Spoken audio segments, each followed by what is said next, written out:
Yeah, hello, it's Bang Bang Ray Hill. How we going? Yeah, just a little podcast. I remember when I was at Lewisham, yeah, with Jimmy.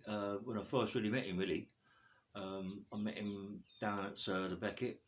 I met his boy, uh, Jimmy's boy, yeah, down at the Mayfair in in London, Green Park.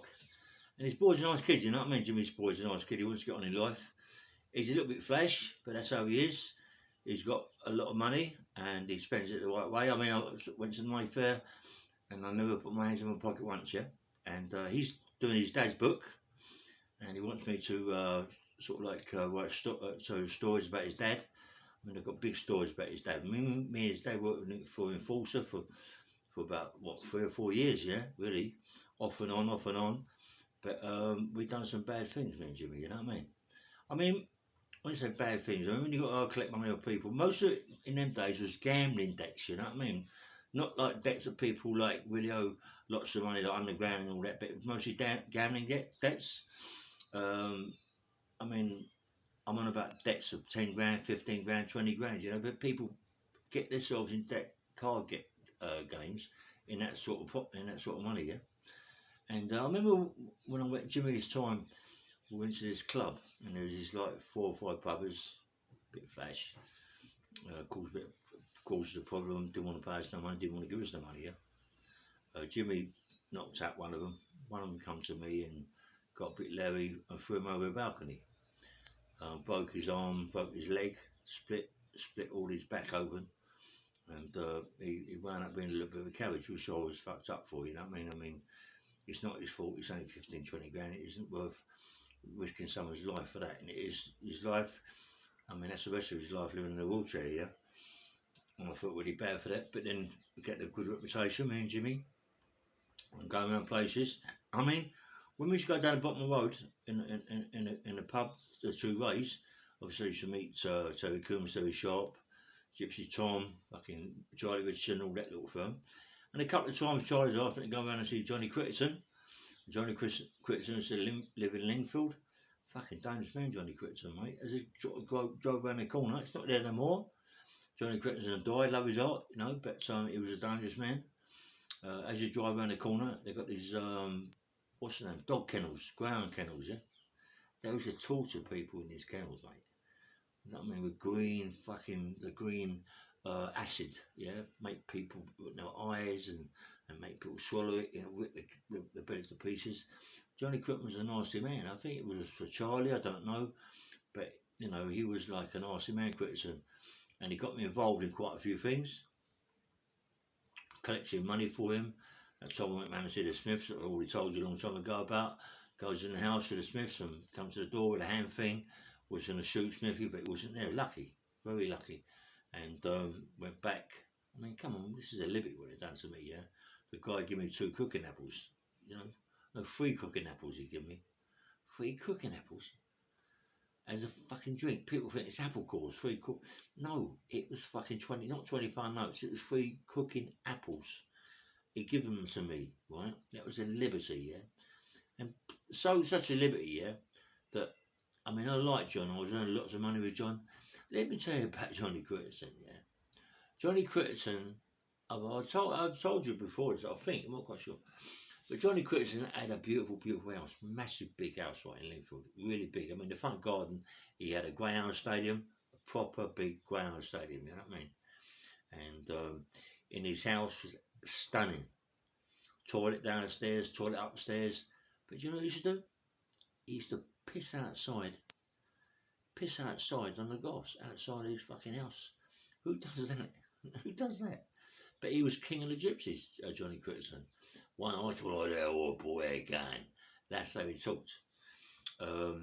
He was writing psychology. He knew all the psychology things. They're looking at people, how they're going to be, what they're going to say, this, that, and the other. This how people used to get hurt, being a bit silly. And he taught me quite a bit. Johnny Critterton, nice man. Put me on quite a few debts. I got hold of Jimmy a few times. We worked for Jimmy Critterton, you know, and when I got a few things. I mean, John was alright. Johnny Critterton was okay, but he had a big fucking mouth telling people about what he was doing, what he was going to collect, and all that. Come on, we used to collect it. we was to collect it. We went down to, I think it was just Brighton, and I'm not saying the guy's name.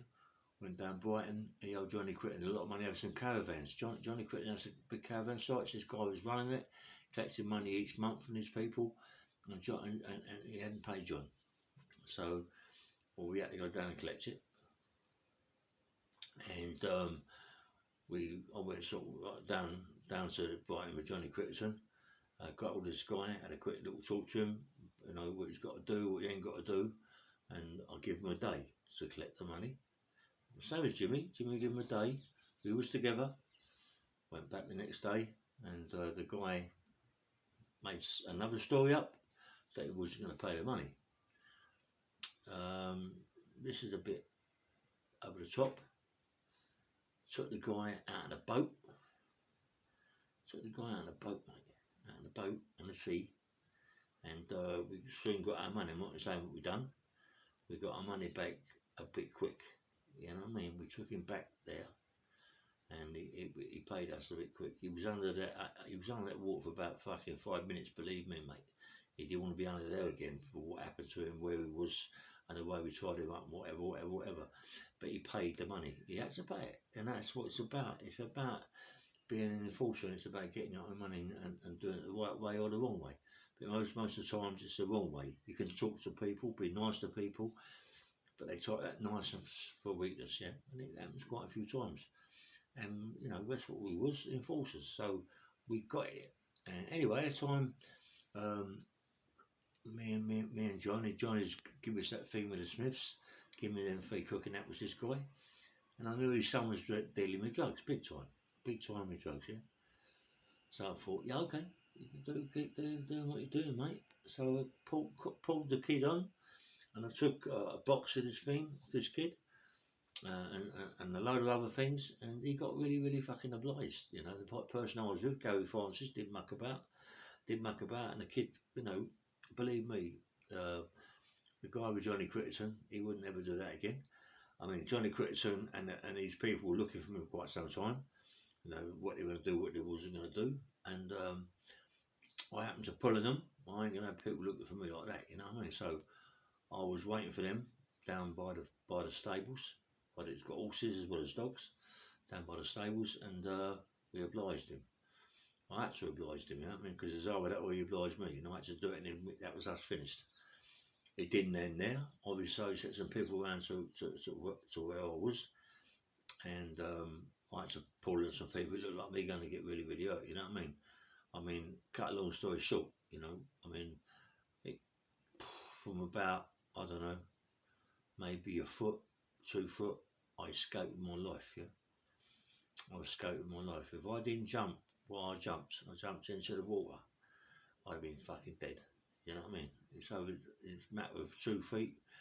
I jumped into the water, mate, to save my life. I nearly died in the water, really, but it saved my life. You know what I mean? And I wasn't really. It was the summertime, and I didn't have no clothes on, really, a t-shirt, like a pair of shorts and a flip flops. They just pulled me. I jumped over it, bollocks to that, mate.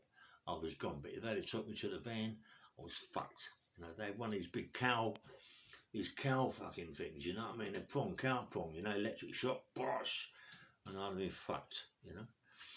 But I got away, and I knew the guys had done it, and I got hold of Jimmy. I got a few of my mates and went and see these people. They can't be doing that, mate. And we obliged them, and they won't be fucking doing that again in a hurry. You know what I mean? I mean, you know, if you come on someone right. Make sure you do it the right way first, because you ain't going to get a second time, and then the second time you're in trouble.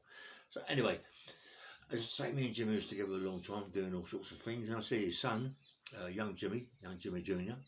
He's got hold of me today, and he's been getting on with quite a few days. You know, wants me to do his book about his dad. And I say, I know a lot of things about the old man.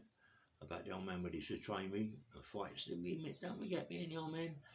You know, I had 42 prize fights, you know, 42. I won 38, lost 2, drew 2, which weren't bad, you know what I mean? You know, and to win 38 fights, believe me, ain't easy, mate, street fighting. And don't forget, we never used to fight just anybody. I used to fight mostly club bouncers, you know, because going around a circle with all the other people, I mean, thought, I thought Cliff Fields. I thought Sid Paddock. I thought Kevin Paddock. I thought Dave Long, good fighter, Dave Long. I thought Reddy Rogers. I thought lots of fighters, but mostly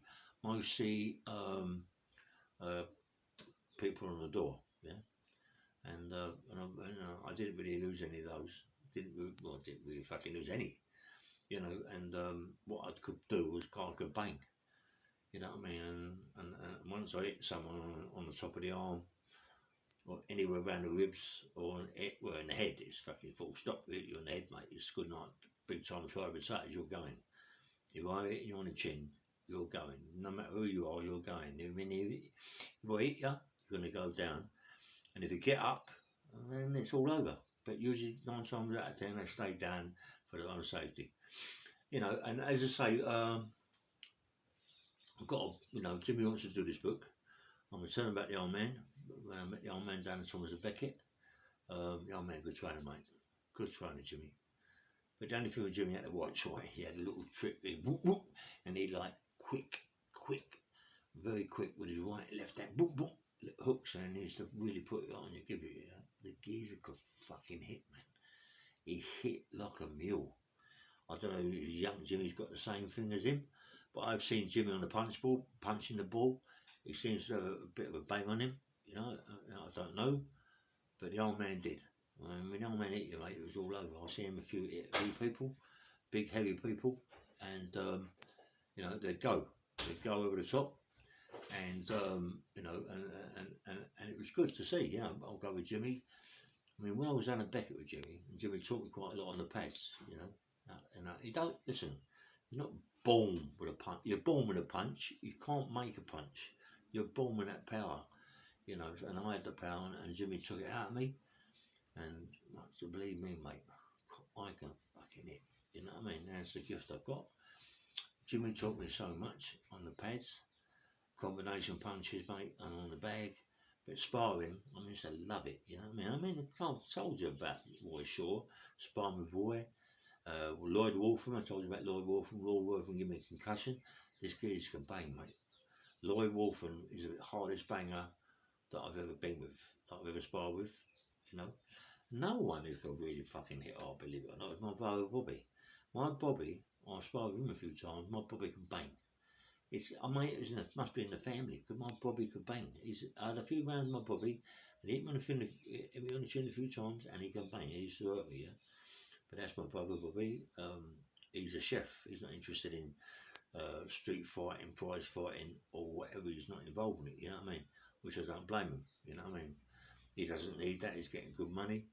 Do you know what the funniest thing is? My brother had a job being a top chef, well, number 2 chef actually. Barristers, solicitors, QCs, judges. He used to cook for them. You know what I mean? How about that, my brother? You know what I mean? My brother does cooks for them, and I'm not against it. I'm not against the law. Not now. I'm an IPP. I've got to abide by the law. Very soon I'm moving from my house. I'm moving somewhere nice, somewhere quiet. To get on my life, and that's it. I look after 2 fucking dogs, that I love to death. I take these dogs every day out, and these dogs kill lions. You think I'm joking? They're lion killers, and they look like a bull mastiff, but they're twice the size of a bull mastiff. They've got a head like that, and we tried one day to take 2 of them out. Impossible. You can't take 2 out. You know what I mean? One's hard enough. One wants to pull your arms off. But now I've been doing it for quite a bit of time. They got used to me, and they're good. They don't go out. When they walk with me, they walk properly. Unless I see a dog. Fucking hell. I see a dog. The dog starts. Mine's got a lead on them and a choke chain. Big chains like that, mate, on the neck. You got to have big leads. You know what I mean? They cut into your fucking flesh when you're holding them. And they see a dog, mate. The dog. That's why people pisses me off. The dogs don't put lead on their dog. They've got a lead, but they never use them. The dog's walking about there like it's going out of fashion, and all of a sudden, my big bull mastiff, not bull mastiff, this is fucking dogs, these lion killers, see the dogs. Dogs come up to them, all that going, whoop, one bite, mate. one bite, it's all over. They grab the dog. You know, don't matter, grab that dog round the neck, mate. It's all over. They got a jaw like a fucking crocodile. You know what I mean? And you can't get the dog out. It's impossible. You know what I mean? That's why I don't want these things to bite anything. I mean, they get all these bones, these mouth bones that we give him, they crush them. They crush to get them out of it. It's crazy what they can do. These fucking things, yeah. When I first went there, and these things were behind the gate, yeah, all lovey-dovey behind the gate. And I thought, oh, they're beautiful, jumping up, kissing me, like, not kissing me, but on the thing. Fucking hell, mate. I touched that gate, pulled the gate out, mate. Listen, these dogs wanted to rip me to pieces. They wanted to rip me to pieces. Honestly, I'm not joking. You go anywhere near that fucking gate to the house, you're in trouble. You're going to get killed. You know what I mean? So what? You know, it's all right going in the garden through the other way, but don't go through that gate. You can't go through the gate. You're in trouble, yeah. Well, go through the house because you're in the house. As you go out there, it's not so bad. But to go through that gate, wow, never. But now, thank God for what the one I am with them. I take them out through the gate and put them back through the gate. They're okay, yeah. But if I was to go there by myself, even now, they would rip me to pieces. You know what I mean? So I try my hardest to see him every day. Take him out for a couple of hours each every day, walking, which keep me really, really fit anyway. Strong, mate, strong, but I love him anyway. And so I thought to myself, well, anyway, I'm doing this now. But as I say, I've become the enforcer, and I'm with Jimmy.